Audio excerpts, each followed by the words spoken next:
Mais longe, oferecimento Solar Anita, residencial sênior, lugar inspirador para quem quer aproveitar a vida. Samiras Equipamentos Médicos, tradição no atendimento de urgência. Senescentes envelhecendo com propósito. E Clube 60, vida compartilhada e inteligente.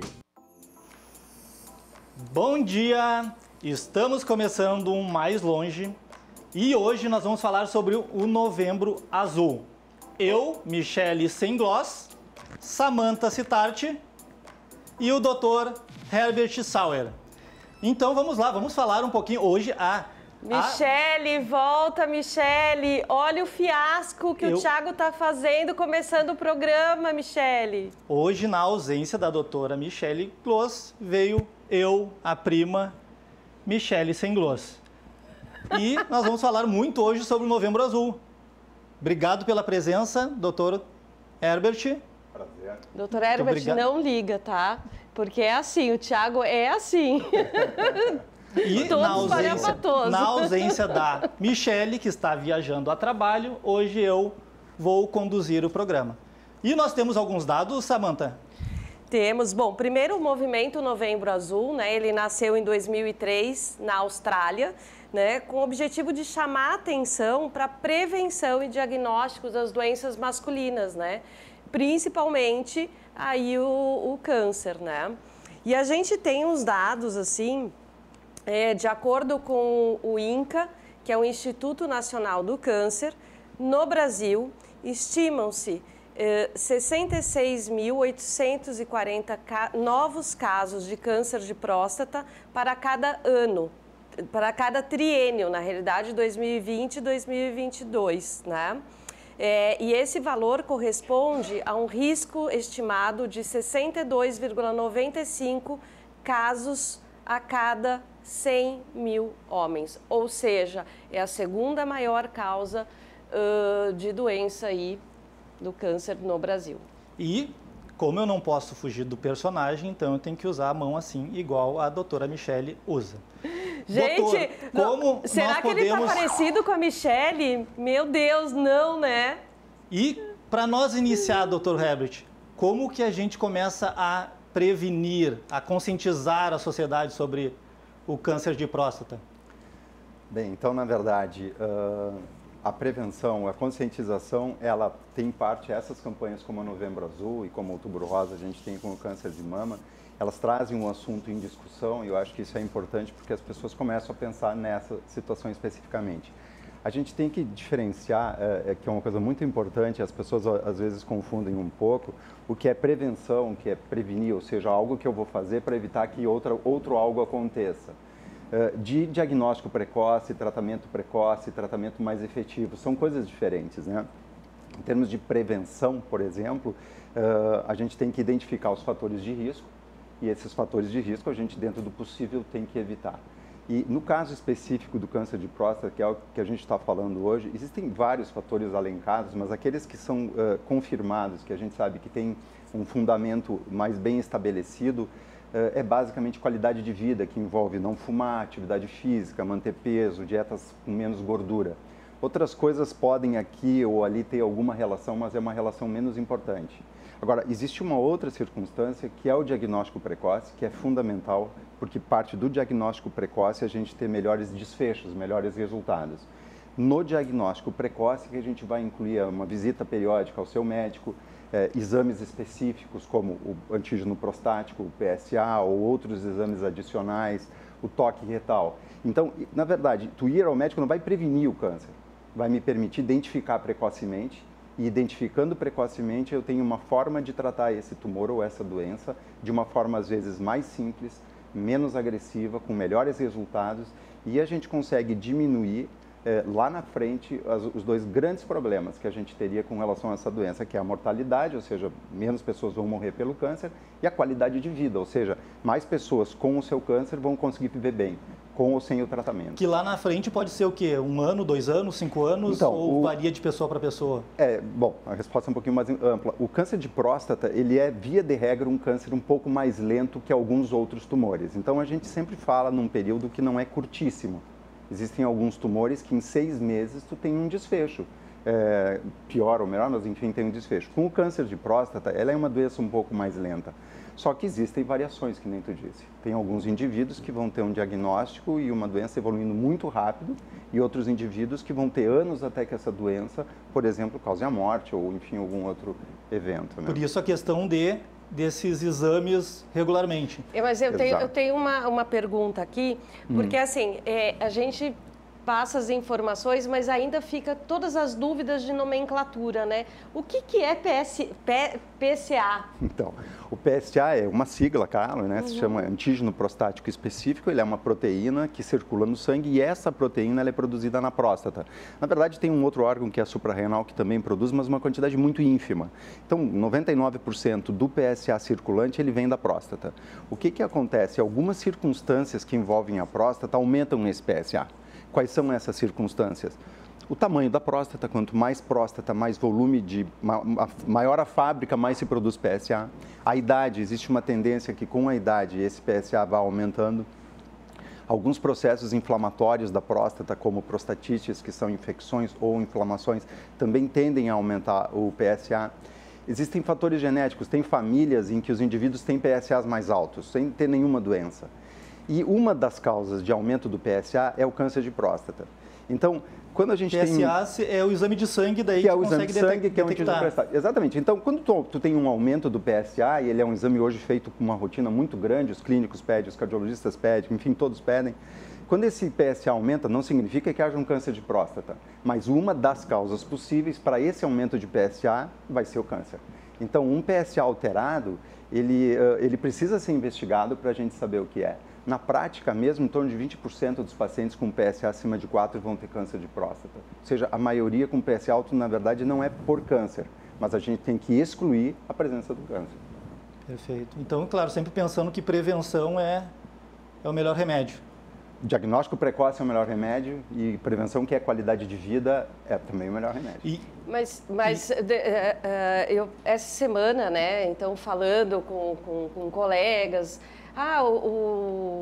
o programa vai ser sobre o Novembro Azul, tal. Quando a gente fala, né, sobre a questão, diferentemente, por exemplo, do Outubro Rosa, o Novembro Azul, ele já vem com uma piada, né? Então, assim, piada até mulher faz com homem, né? O homem com homem, em grupinhos, assim. Por que gera tanto alvoroço, assim, né? Porque a gente está falando, na realidade, assim, de uma doença, de um exame que precisa ser feito, né, para detectar um altíssimo grau de comprometimento, né, o câncer, e porque ainda a gente tem esse, não é rechaço, mas... Constrangimento com o exame? Constrangimento, medo, e eu... Vindo para cá, né, eu estava vindo de Uber e comentando ainda do programa, né, e a mesma coisa, né, o guri falando assim, eu não entendo, né, como as pessoas, ele falando, né, ele deu uma aula. Até não leva um tom a sério, né, ainda. Não leva um tom a sério o Novembro Azul. Falando e dando depoimento, assim, dele, né, que o pai dele... teve também. Então, quando se tem alguém na família também, né, alguém próximo que teve, então é mais fácil, né, o filho, o tio, o primo, tal, começar esse cuidado. E quem não tem, eu acho que cai também, né? Mas a gente tem uma coisa cultural, né? Eu acho que a gente está terminando a fase de desmistificação do exame, né? Mas, assim, dependendo do país onde tu tá, tu nota que tem uma visão um pouco diferente dessas coisas. Alguns países são bem mais pragmáticos. Não, isso tem que fazer, não existe piada, isso é sério, acabou essa história. Até porque, vamos pontuar, o exame é extremamente simples, extremamente rápido, enfim, nada constrangedor. É um exame muito tranquilo. Viu, meninos? Viu, meninos? Não, ele é. Só que, claro, a gente está terminando a fase de mistificação. Então, diz, bom, mas se já não está mistificado, todo mundo sabe que é importante, que é simples, por que faz piada? Porque o nosso comportamento aqui é muito brincalhão, eu acho. Eu acho que a gente gosta de brincar com as coisas, o brasileiro tem isso é um bom humor do brasileiro, isso é uma característica positiva, uma qualidade do brasileiro, e claro que ele vai fazer piada onde ele puder, dentro do bom senso. Então, eu acho que muito é isso. A gente tem o hábito de brincar, adora uma boa piada. Acho que o exame já está quase desmistificado. Eu vou te dar um exemplo de uma coisa que aconteceu muitos anos atrás e que hoje eu não conceberia. Eu tinha um paciente muito velhinho e que vinha do interior. Enfim, uma cidade mais de longe daqui, mas dentro do Rio Grande do Sul. E ele, velhinho, e eu disse para ele, olha, quem sabe faz teu exame na tua cidade. Eu tenho um colega lá, que foi para lá agora, um colega bom, eu te dou o telefone dele, tu liga e marca lá, porque ele vem uma vez por ano, lá, ou duas, só para fazer o exame, não teria sentido. E ele me comentou o seguinte, mas doutor, olha a minha situação. Eu vou no médico, faço o exame, no outro dia eu vou com minha senhora no supermercado e encontro o médico na fila, como é que eu vou ficar? Então, olha qual era a cabeça de 20 anos atrás. Hoje isso não existe mais, né? Então, eu acho que a fase de desmistificação passou, acho que ficou só a fase da brincadeira. E eu acho que os índices aumentaram muito da procura pelo exame? Boa pergunta. Na verdade, assim, o que eu ia dizer agora é que frequentemente quem marca o exame é a parceira. E eu acho que é a mulher. Ela não vou marcar para o meu marido. Porque eu acho que nós homens, a gente não tem muito essa coisa de uma regra, de uma frequência. Mas a procura aumentou muito, né? Hoje, assim, tu tem, principalmente em novembro, né? O consultório fica lotado de pacientes. Na verdade, essas campanhas têm isso de interessante, pelo menos num momento do ano, tu para pensar nisso, eu não fiz e faz mais de ano, às vezes faz 3 anos que o paciente não faz.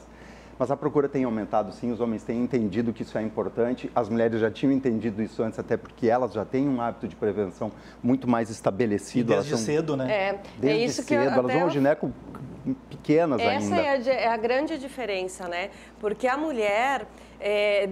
Desde a primeira menstruação, a mãe a leva, né, no ginecologista. Então, começa o autocuidado desde pequena.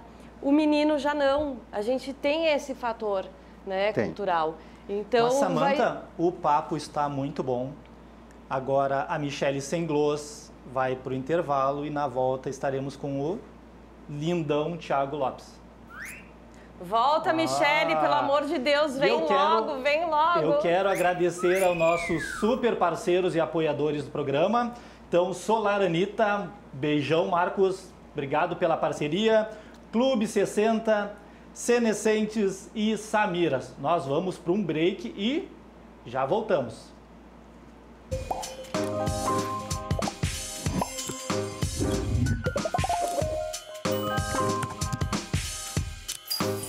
Mais longe, oferecimento Solar Anitta, Residencial Sênior, lugar inspirador para quem quer aproveitar a vida. Samiras Equipamentos Médicos, tradição no atendimento de urgência. Senescentes envelhecendo com propósito. E Clube 60, vida compartilhada e inteligente.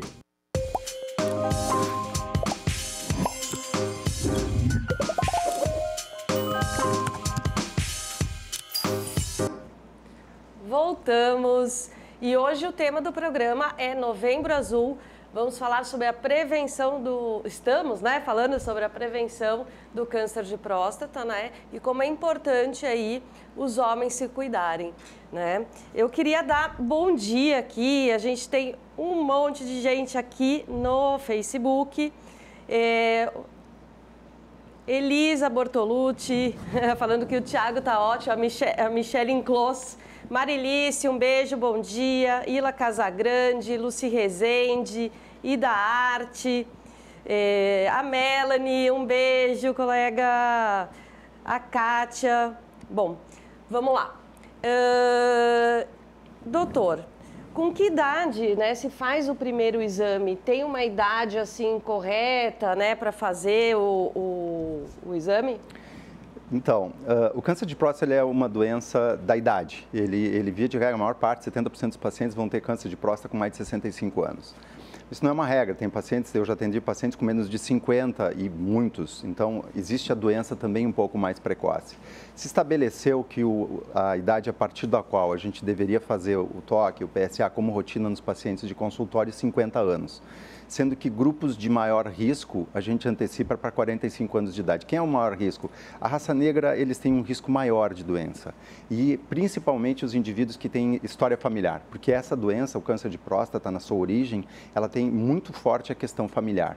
Então, com 40 pacientes que têm um ou mais de um familiar direto, irmãos ou pai, com câncer de próstata, a partir dos 45 já tem que começar a investigação. Daí começa com o exame de sangue? Os dois. Os dois. O toque retal e o exame de sangue. Tem que fazer o exame de toque mesmo? Precisa fazer os dois? Explica pra gente. E não dói? O exame não dói.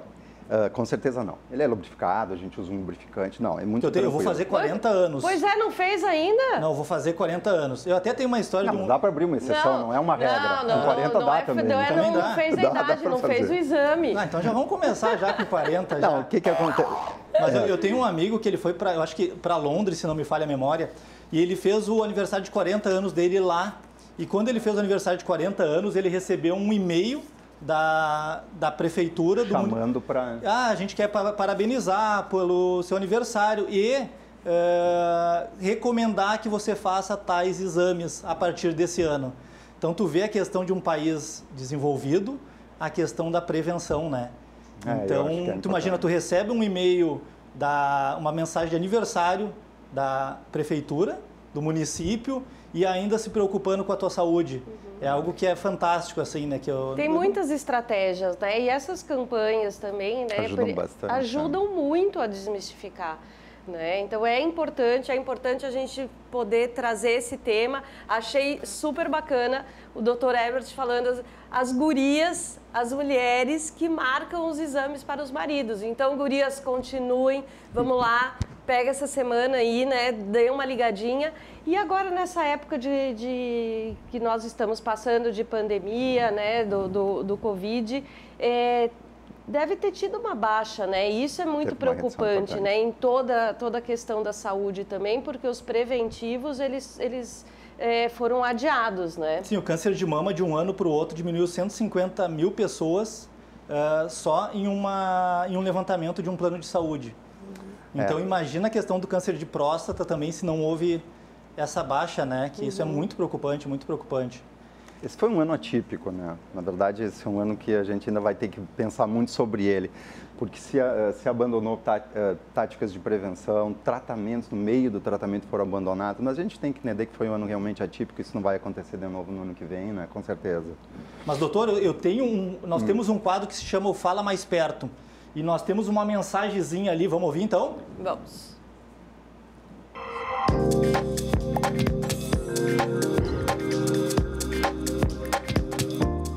Gente, queria aconselhar todos vocês a fazerem o exame de próstata para evitar o câncer de próstata, tá? Depois dos 50 anos é fundamental fazer lá o exame do toque e se tiver alguma coisa já começa o procedimento e a probabilidade de cura é 90, 95%, tá? Então todo mundo lá fazendo o exame de toque numa boa, sem medo, sem preconceito. E quem não for fazer, eu vou dizer assim, bah, velho, não me faz te pegar nojo e beijo. André, André Damasceno, muito obrigado. Muito obrigada pela tua participação. Vamos te esperar aqui para a tua participação no Mais Longe, né? Mas, assim, uma honra nós tivemos, nós fomos honrados aí, né, com o depoimento, com o toque dele, né, assim, porque aí bom sentido. o toque no sem bom trocadilho, sentido, né? Tá, o toque foi muito bom. Mas, assim, com humor, né, a gente consegue aí falar, e eu acho que as pessoas que estão na mídia, que são da mídia, elas têm que mandar essas mensagens, né? Não, assim, E até foi bem interessante, doutor, que conversando com nosso produtor, conversando com o André Damasceno durante a semana, a preocupação dele maior era não puxar tanto para brincadeira e sim conscientizar. Porque a gente sabe que existem vários trocadilhos, várias poesias, a gente sabe que existe muita coisa. Então isso poesia eu não estou sabendo não, Thiago. Depois eu te conto. O doutor Herbert deve saber umas 20 no mínimo. Mas esse foi uma preocupação muito grande do André. Então ele, não, vamos trazer o personagem, trazer o humor, mas de uma maneira para conscientizar. Então, brigadão, André, obrigado pela parceria e te esperamos aí na próxima semana. Tu tinha me perguntado sobre o toque retal. Ele é importante, porque alguns tumores, no início, o PSA ainda não está alterado. E o toque consegue identificar esses tumores. Além disso, a gente tem isso já bem comprovado. A soma dos dois fatores do toque com o PSA, ela tem maior índice de diagnóstico do que isoladamente qualquer um dos dois métodos. E como ele é um exame extremamente simples, rápido, e ele é direito do paciente, na verdade. O paciente, quando vai numa consulta, ele tem direito a ser bem atendido. Isso inclui ser ouvido, ter a opinião do seu médico, ter os exames que ele tem necessários e ser examinado se for preciso. Então, eu acho que é fundamental, sim, que os dois exames sejam feitos. Mesmo no Sistema Único de Saúde? Mesmo que são sistema. Os exames? Eu não trabalho com sistema único, mas como urologista e os meus colegas urologistas do sistema único têm a mesma formação, eu tenho certeza que, claro, respeitando as possibilidades, a capacidade técnica, a estrutura, todos têm o mesmo tipo de atendimento. Ótimo, ótimo. E eu quero perguntar, aliás, eu tenho várias perguntas, né? Vai precisar de mais um bloco aí. Mas assim, receber o diagnóstico, né, de qualquer doença é muito difícil. Né? Então, gera medo, gera insegurança, né? E isso a gente já vê, assim, a gente falando das consultas, né? Já gera um medo, um receio, né? Então, é importante falar, né, como que é o exame e tal. E agora, quando a pessoa recebe o diagnóstico, o que acontece? Bom, quando a gente tem um diagnóstico de câncer de próstata, primeiro eu faço isso, eu acho que todos os meus colegas fazem também, a gente tem que posicionar o paciente dentro do que é a doença, ele tem que entender o que é a doença, porque a doença câncer de próstata, na verdade, ela é muito heterogênea, ela é muito diferente. Tu tem tumores agressivos, tumores menos agressivos, tu tem tumores que a gente sabe que vão evoluir muito bem e tumores que a gente sabe que não vão evoluir muito bem. Felizmente, na questão do câncer de próstata, com os diagnósticos mais precoces, em geral a doença evolui muito bem. E a gente passa para o paciente, isso que tu comentou antes, da questão da brincadeira e tal, de uma forma séria, mas leve. Passar para o paciente, não botar mais um peso além da própria doença no ombro do paciente. Então, de uma forma leve, passar para o paciente a ideia que é uma doença curável, porque em mais de 90% dos casos a gente cura, que hoje as formas de tratamento disponíveis são várias e são muito menos agressivas que anteriormente, com muito menos complicações. Então, para o paciente entender que sim, ele tem uma doença, sim, ele tem que pensar seriamente nessa doença, mas ela é uma doença que tem um tratamento mais simplificado hoje, com taxas de cura muito altas. Isso ajuda o paciente a relaxar um pouco e dizer, bom, então vamos nessa viagem que a gente vai chegar lá. O maior medo, na realidade, é sobre a sexualidade, né? Se vai ter uma disfunção sexual, né? Ou se vai causar uma impotência, né? Mas no momento do diagnóstico, Samantha, o homem adora esconder as coisas da família, né? Sim. Então, um diagnóstico deve ser a coisa mais fácil de... Não, eu vou esconder, eu não vou falar para minha esposa, não vou falar para meus filhos. E a família sabe lá na frente, né? Então, até essa questão, Samantha, tu como psicóloga, como pode trabalhar esse fator no momento do diagnóstico? Agora minha pergunta vai para ti. Daí eu vou ter que jogar para os médicos, na realidade, né? Porque assim, quando o paciente é acolhido, né? Como o Dr. Herbert estava falando, o médico tem que ter paciência para poder explicar para o paciente, né? Porque às vezes assim, quando vem um diagnóstico, por exemplo, a pessoa cega.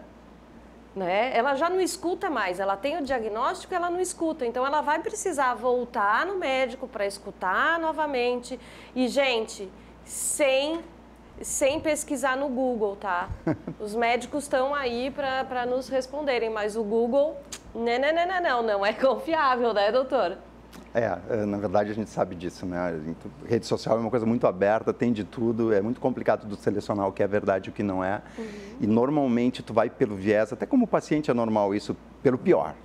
Eu vou morrer disso, ninguém olha o melhor, tu olha o pior desfecho, quando na verdade a maior parte dos casos o desfecho é bom. E sobre o que tu falou da questão do diagnóstico, da família, tu sabe que os pacientes com câncer, quando tem o diagnóstico, realmente cai o chão num primeiro momento. Porque é uma palavra muito pesada, é uma realidade muito dura tu receber essa notícia. em geral, eles compartilham esse tipo de situação com a família, pelo menos com a esposa, né? Os que são casados, porque na consulta seguinte, normalmente ele já vem com a esposa. E é o que tu comentou, quando a gente fala, eles parecem que ouviram tudo. Na verdade, metade das informações passaram batidas porque esse trauma gera uma pressão muito grande nesse momento do diagnóstico. Então, ele já volta com mais alguém para dizer assim, vamos falar de novo sobre isso e vamos ver como é que é outra vez a coisa. Mas isso é normal, é do ser humano, a gente entende, a gente tem como conduzir isso de uma forma bem razoável, né? E eu fico pensando, eu trabalho com vários clientes com mais de 70, 80, 90 anos.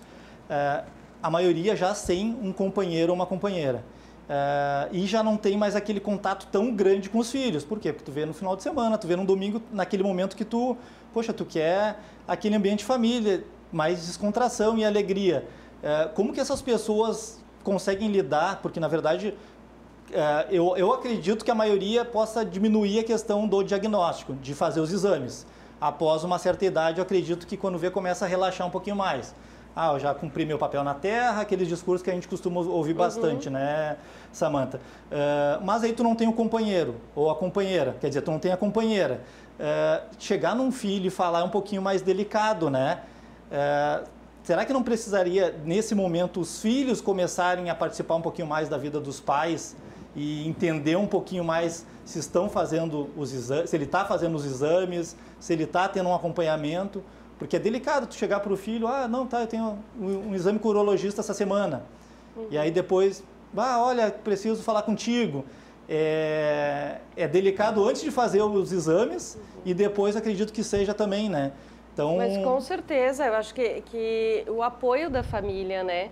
Então, se de repente o filho vai lá, tá se tratando, tá se cuidando, automaticamente ele tá levando esse cuidado para o seu lar, né? Para sua família. Então, é importante ter essa rede, né? Às vezes, assim, o idoso também não tem essa rede, porque a gente tem muito idoso que não tem a rede familiar, mas tem um vizinho, né? Tem um amigo que mora perto, aqueles amigos de infância e tal, liga para ele, fala, conversem, mas né? Mas aí eu acho que é melhor uma amiga. Eu acho que é melhor daí uma amiga, porque daí ela assume aquele papel de irmã, de parceira, do que às vezes um amigo talvez chegar para o outro...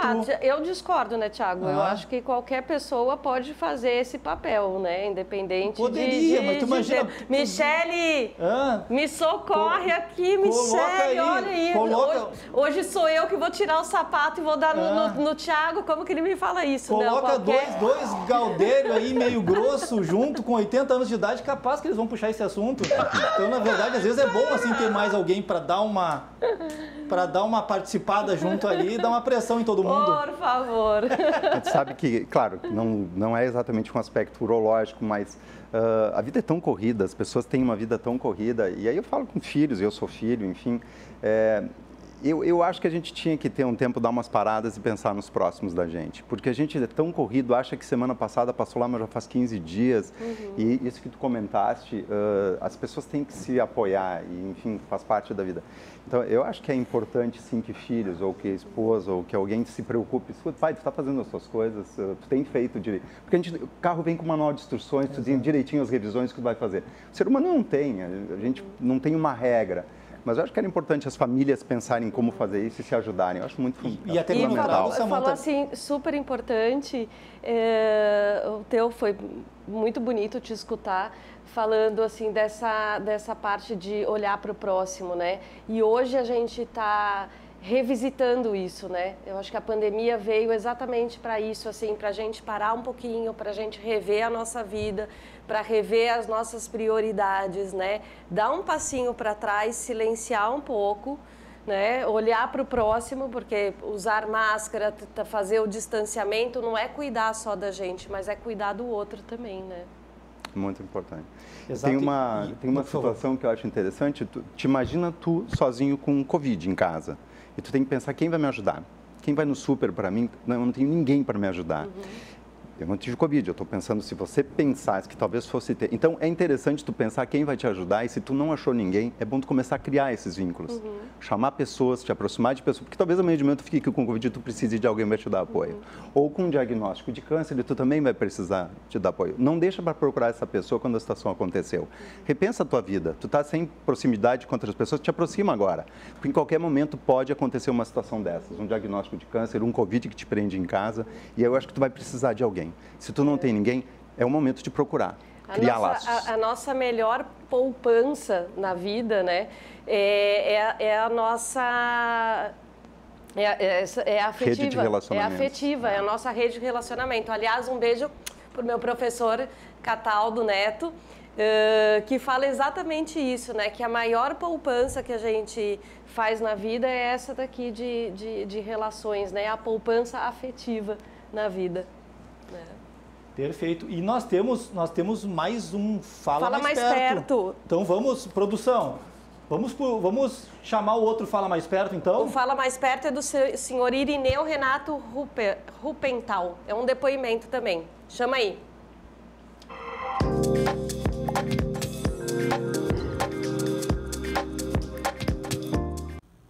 Bom dia, meu nome é Irineu Renato Rupental, tenho 71 anos. Sempre cuidei de minha saúde, principalmente quanto ao câncer de próstata, fazendo periodicamente exames de PSA e toque retal, que são fundamentais na detecção precoce do câncer e sua cura total. Quando o PSA passou dos 4, que entra na faixa de câncer, sempre tive muito apoio da minha família. E em 2011, foi necessário realizar uma prostatectomia radical e, em consequência, fiquei entre os 5 a 10% dos cirurgiados que ficam com incontinência urinária. Em 2013 foi implantado um esfíncter artificial que me deu uma vida normal quanto ao sistema urinário. No entanto, o PSA continuou a crescer e em 2017 foi necessário 20 sessões de radioterapia, cujo foco de células cancerígenas detectadas por ecografia abdominal. Hoje, meu PSA está estabilizado e levando uma vida normal. Portanto, façam exame de PSA, façam exame de toque retal, pois quanto mais cedo detectado, mais fácil a cura, como foi no meu caso. Uau! Ah, que depoimento. Muito obrigado. Obrigado pelo depoimento, seu Irineu. Assim, ó, fantástico. Acredito que é uma lição de vida para nós e a questão muito de conscientizar as pessoas que estão nos assistindo. Então, recebam aí essa mensagem do senhor Irineu e que ela sirva assim, de aprendizado para nós, que é importante esse apoio da família, é importante o diagnóstico quanto antes melhor. Então... E a gente tem que também falar, assim, dar os parabéns por ele se expor, né? Porque não é todo mundo, é difícil a gente conseguir, né, os depoimentos e as pessoas se conectam muito com os depoimentos, né? E ainda mais depoimentos de superação, né? Doutor, esse caso dele, ele é um caso já bem grave? Ele, na verdade, é um caso... primeiro, também, achei muito interessante e a gente não tinha ouvido o depoimento, a gente ouviu agora o depoimento e fala bem o que a gente falou, que é uma doença que é curável, a gente chega lá e consegue cura de uma forma ou de outra ou de várias formas, que a família é muito importante nisso, ou sua rede de relacionamentos. Ele era um caso com certeza um pouco mais grave, porque ele evoluiu de uma forma não tão boa, mas terminou bem. Quer dizer, ele complementou o tratamento da cirurgia com uma radioterapia quando a doença voltou. Fazem 9 anos que ele fez o diagnóstico, ele está ali bem tranquilão, conversando com a gente. Ele mostrou uma coisa muito importante, as complicações, elas são infrequentes, mas elas existem. A incontinência urinária é a mais traumática de todas, porque mexe muito com a qualidade de vida, com a socialização da pessoa, mas ela acontece em torno de 5%, não mais do que 10%, e tem tratamento quando ela acontece, e foi o que ele fez. Um implante de um esfíncter, que é uma coisa muito tranquila de ser feita. Existem outras complicações, mas para todas elas a gente tem solução. Então, eu acho que foi muito rico o depoimento dele, porque mostrou vários dos aspectos que nós comentamos aqui. Era certamente um tumor um pouco mais agressivo, tanto que ele evoluiu dessa forma, mas ele está curado e parabéns. E às vezes, depois de um problema desse, começa assim até a dar mais atenção, né, a outros tipos de sensação no corpo, até a parte de sexualidade ela pode mudar e pode melhorar ainda, né? Sim. Então, e tu consegue conscientizar os amigos. Olha só esse depoimento. Não, depois nós temos que tirar esse depoimento ali, enquadrar direitinho, isso tem que ser divulgado. Que foi realmente fantástico. Assim, é difícil, igual tu comentou, Samantha, é difícil tu ver esses depoimentos, né? A pessoa querer se expor, mas fantástico, fantástico, fantástico. Obrigado. Mas acho que a gente vai ter mais depoimento. Mas eu quero mandar um bom dia para a Regiane Souza, está falando um excelente programa. A Danise Melo, oi, muito interessante o tema. Aí assim, a Denise, cadê a Michele? A Michele está num evento fora, mas semana que vem ela vai estar aqui. A gente está sentindo falta, né? E olha que interessante, né? A Kátia, as meninas todas, quantas gurias, quantas mulheres estão nos assistindo, né? Então, assim, compartilhem esse programa, compartilhem informação, né? Já que as gurias que levam, os guris que marcam, né, para os guris, então assim, ó, temos aí um público bem feminino, né? Da mesma maneira que tu agenda Facebook. aquele baile, agenda aquela festinha, tu pode organizar com um amigo e agendar já os exames anuais que ele precisa fazer. Mas é que aqui, ó, ao vivo, a gente tem as gurias, mas eu tenho certeza que depois os guris vão assistir, eles só não querem te mostrar. Mas até falando assim, ó, na questão dos exames, Dr. Helbert, com telefone para contato. Bom, meu consultório é 3231-5277. Qual é o nome do consultório? É no Centro Clínico do Hospital Mãe de Deus. Eu faço parte de um grupo de oncologia do Hospital Mãe de Deus, né, que é o chamado Centro Integrado de Oncologia, em que a gente reúne num lugar só os oncologistas clínicos, os radioterapeutas, os urologistas cirurgiões. Então é muito fácil ali, porque tu consegue ter todas as opiniões, fazer todos os exames, tudo num lugar só e normalmente num dia só. Tu é visto por todos os especialistas ligados a essa questão do Tem um hub ali já de serviços. Hub para isso específico, focado em câncer com as diferentes especialidades simultâneas. No mesmo dia tu consulta com um radioterapeuta, ouve um oncologista, é examinado pelo urologista quando tu tem o diagnóstico. Então é muito interessante, é uma facilidade para os pacientes. Ah, que fantástico. Qual o endereço? Na Rua Costa, número 30. É o Centro Clínico do Mãe de Deus. Né? E eu vou falar da importância, né, desse trabalho interdisciplinar, que a gente sabe que ter esse apoio, ter essa rede, né? Sempre vou falar com o apoio ainda da psicologia, que a psicologia, na realidade, ela vai trabalhar a adesão ao tratamento, né? Essa continuidade, por exemplo, até mesmo interromper os tratamentos aí nessa pandemia, né? Então, ter esse suporte para poder encarar aí. Em geral, diagnóstico de câncer tem junto pavor e precisa de ajuda de alguém. E acho que sim, a psicologia nisso é muito importante. Até para a adesão do paciente ao tratamento. Né? Sim, o primeiro podendo conciliar, né, Samantha, com uma psicóloga, acaba tendo uma aceitação mais tranquila para poder dar continuidade no tratamento, né?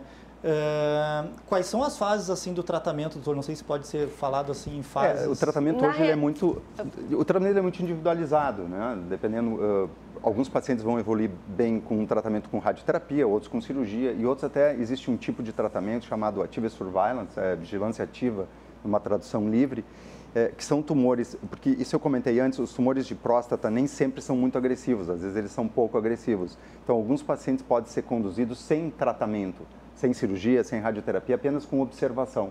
Então, existe um grupo de pacientes com um tipo de tumor, de câncer de próstata, que não precisam de um tratamento ativo, como radioterapia ou cirurgia. A gente tem que identificar quem é esse paciente e a gente tem estratégias para fazer isso. Tá, e a pessoa, vamos supor, eu comecei a ir no banheiro muito seguido, que é um dos sintomas, né? Quando vê a pessoa achar, não, mas isso aí é pedra nos rins. Ou comecei a disfunção erétil, tá direto no Viagra, também quando vê vai... isso acontece? É importante que tu falou porque o câncer de próstata inicialmente ele não tem sintomas. Então se o paciente diz assim, não, eu não sinto nada, eu não devo ter doença, eu não preciso ir ainda no urologista. Não, o câncer de próstata inicial não tem nenhum sintoma. Os sintomas que a gente menciona frequentemente, um deles tu comentou, comecei a levantar de noite para fazer xixi. Eu termino de urinar e eu não esvaziei minha bexiga completamente, eu preciso ficar ali para zerar. Ou eu vou urinar e é difícil eu começar, ou meu jato de urina está muito fraco.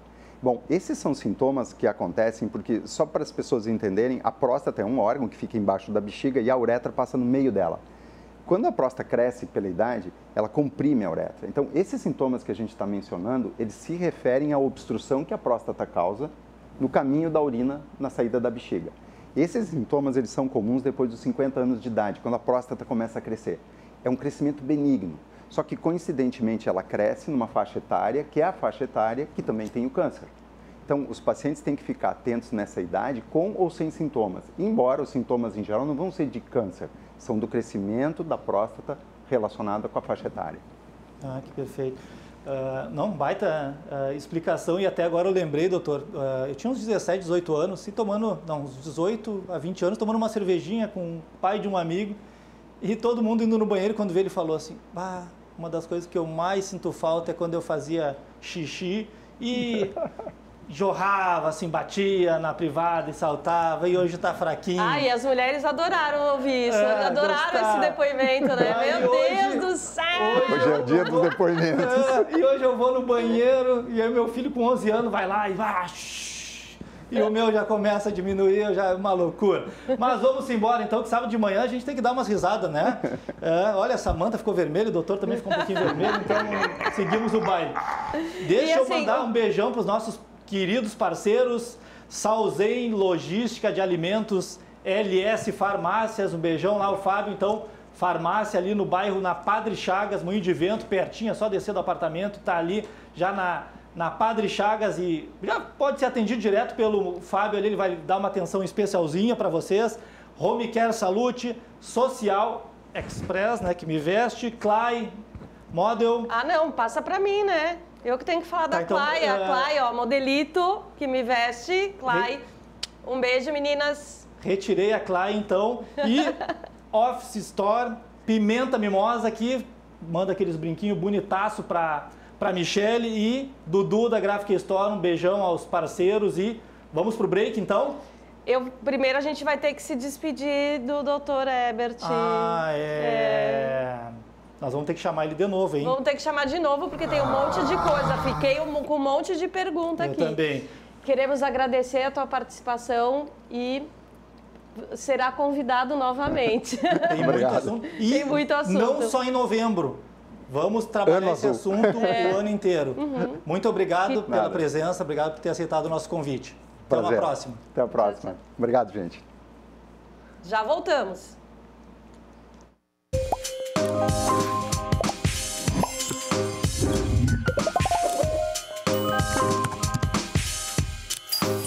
Mais longe, oferecimento Solar Anita, Residencial Sênior, lugar inspirador para quem quer aproveitar a vida. Samiras Equipamentos Médicos, tradição no atendimento de urgência. Senescentes envelhecendo com propósito. E Clube 60, vida compartilhada em...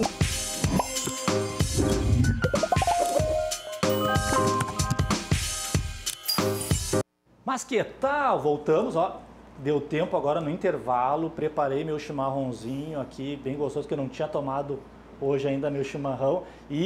Mas não vai fazer barulho, né? Não vou arrancar o chimarrão. Você sabe que o barulho... Lu Ribeiro, eu tô esperando a minha cuia. Olha aqui, essa aqui eu tenho há uns 10 anos, eu quero uma cuia nova, hein? Do Brasil. Tá? É que meu pai sempre fala do barulho da cuia, é que ele não é gaúcho, mas ele né? É paulista, teu pai, né, tia? E agora, nesse bloco, a gente está com um convidado, Florestino. Perfeito, Florestino. Muito obrigado por ter aceitado o nosso convite. Mas antes de tudo, eu quero falar que a dona Enilda, do INPROS, que é o Instituto Nacional da Próstata, teve um probleminha, não conseguiu estar aqui com a gente hoje, mas ela mandou um beijo aqui, está falando que o programa está Tá maravilhoso.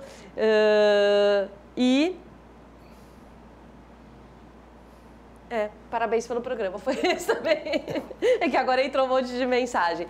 Mas então, o Instituto Nacional da Próstata é aqui em Porto Alegre, né? E eles fazem muitas ações no decorrer do ano também, não só em novembro, né? Para contribuir aí com para a gente poder falar sobre a saúde do homem, né? Então, nós temos o contato do INPROS? Eu vou colocar nas redes, eu não tenho aqui. Tá. Ô, Dona Enilda, se puder colocar ali no chatzinho aí para nós no Facebook, já coloca lá que o pessoal já vai contatando o INPROS também. A Dona Enilda mandou uma mensagem, o xixi que salta, morrendo de dar risada, tá vendo? E o meu não tá saltando tanto agora, Dona Enilda. Mas assim, a gente, primeiramente, obrigada por ter aceito também o convite, né, da Dona Enilda também, e de trazer, e ter a coragem de vir e falar sobre o teu depoimento, né? Como é que foi? Quando que você teve o diagnóstico, né? Em que ano? Obrigado a Dona Enilda também do INPROS, que eu conheci o INPROS depois que eu tive o diagnóstico, praticamente. E aí a gente ficou amigo logo de cara, comecei já a conhecer esse instituto e estou procurando ajudar no que for possível as questões do instituto, porque o instituto presta um serviço muito bom à prevenção ao câncer de próstata, ao Novembro Azul, tem várias atividades relativas ao Novembro Azul.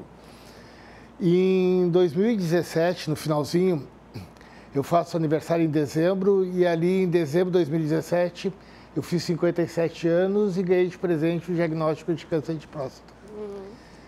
E como o doutor estava falando, né, doutor Ebert, da importância da prevenção, eu sempre, depois dos 40, sempre a gente procura fazer aqueles exames de PSA, o exame de toque fazia eventualmente uma vez a cada 2 anos, aquelas coisas assim, e estava tudo normal até que eu estava com desconforto e eu estava escutando o doutor Ebert falar, tudo que ele falava eu estava relembrando.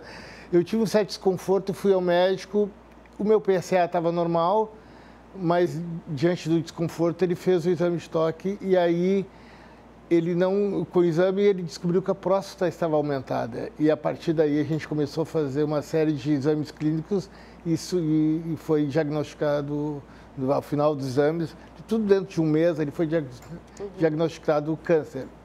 Aí veio aquela coisa, você está com câncer. E o impacto dessa notícia, como é que foi para ti? É complicado. Quando tu senta na frente do médico, assim, ele está olhando teus exames, assim, daqui a pouco olha para ti assim, tu está com câncer. Tu fica meio sem saber o que fazer, você não sabe, sai correndo dali, o que tu vai fazer. É uma descarga de adrenalina, né? Não tem, né? Porque cada um vai encarar de uma forma e cada um recebe, né, a notícia de uma forma. Mas independente disso, né, a descarga de adrenalina Aí eu perguntei para ele quais seriam as alternativas que eu teria, né? Aí ele falou que tinha cirurgia, tinha radioterapia, tinha várias coisas que E aí eu saí dali meio...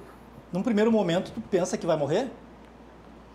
Quando recebe o diagnóstico? Sim, tu já começa a calcular quanto tempo eu tenho de vida. Sim. Na realidade, tu começa a criar fantasias na tua cabeça, né? Aí tu começa a ver um monte de coisa e tu já... Família, filhos, todo mundo. Exatamente. E aí, como eu tenho filho também, né? Tem 15 anos, tudo, eu fico pensando, mas será que eu vou ver meu filho crescer? Aquelas coisas todas que tu fica preocupado. O diagnóstico sempre faz essa revisão, né? E esse medo, assim, pode levar as pessoas a não fazerem, né, também o tratamento, né? Então, isso é muito importante também a gente falar, assim, do enfrentamento. Quanto tempo foi de tratamento, mais ou menos, assim? Olha, o diagnóstico foi ali em meados de janeiro de 2019. Aí eu fiquei assim, meio... Daí, com aquele diagnóstico do médico, eu resolvi procurar umas outras opiniões. Né? Daí eu conversei com uma amiga minha que o pai dela tinha câncer e perguntei para ela, o que tu acha, quem que eu procuro dela? Ela disse, procura o médico do meu pai, que é oncologista. Aí eu fui nele, conversei com ele, ele me acalmou mais, disse, não, tu não pode ficar tranquilo, tem tratamento, tem tudo. E ele foi bem sereno, me disse, olha, tu pode fazer cirurgia, tu pode fazer radioterapia. E aí tu procura 2 médicos, tu procura o cirurgião e procura o radioterapeuta. E me deu o nome do cirurgião, que é o Dr. Marcos Ferreira, que é filho da dona Enilda. Marcos Ferreira faz parte do Instituto Nacional da Próstata também, e é urologista, né? E também também familiar aí, filho da dona Enilda, né? Então, por isso que a dona Enilda também está sempre envolvida com a causa. E como foi falar para os teus familiares a respeito do diagnóstico? Falou já num primeiro momento? Consultou outros médicos? Essas questões eu sou bem objetivo. Eu precisei de umas 24 horas para absorver para trazer lugar. Aí no outro dia eu cheguei e falei em casa, porque como tu vai ter que fazer um tratamento e eu não sabia exatamente como é que seria aquele tratamento, aquilo que foi dito no bloco anterior do Dr. Ebert, precisa muito apoio da família. Então tu só vai ter apoio da família se tu contar o que está acontecendo. Exatamente. Né? E eu queria, assim, que você pudesse falar para as pessoas, assim,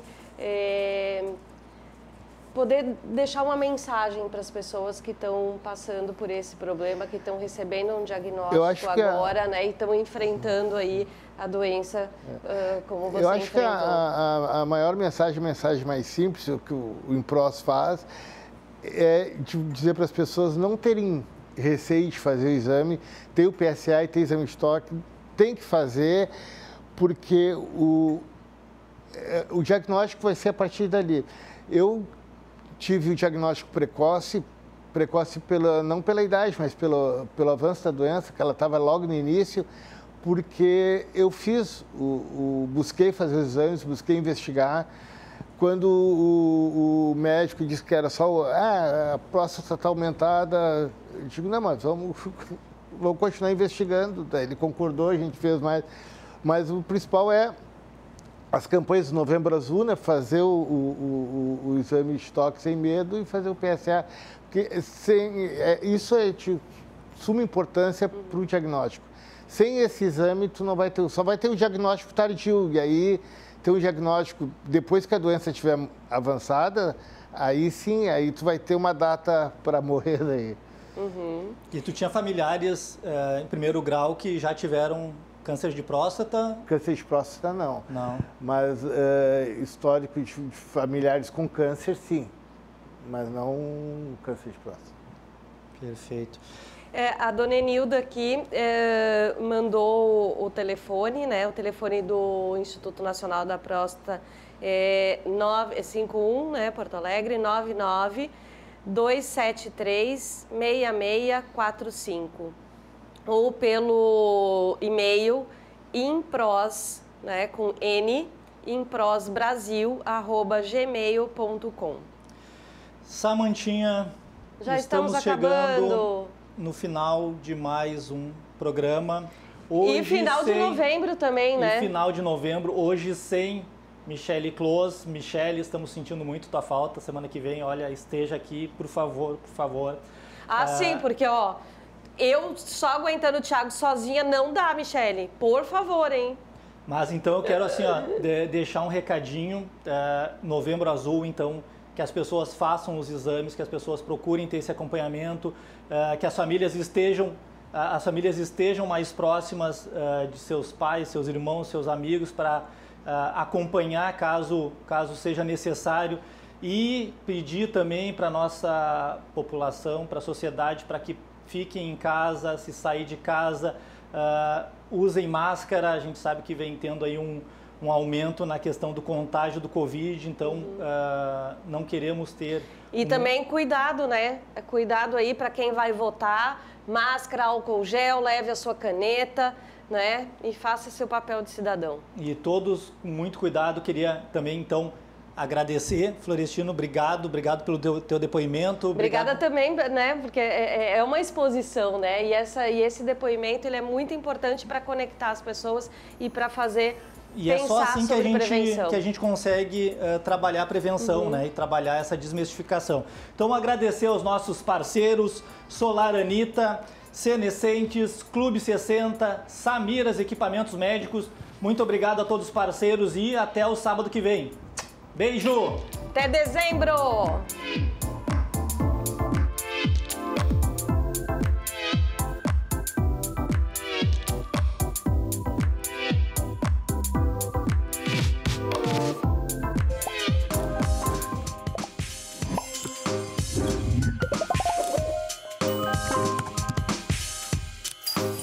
Mais longe, oferecimento Solar Anita, Residencial Sênior, lugar inspirador para quem quer aproveitar a vida. Samiras Equipamentos Médicos, tradição no atendimento de urgência. Senescentes envelhecendo com propósito. E Clube 60, vida compartilhada e inteligente.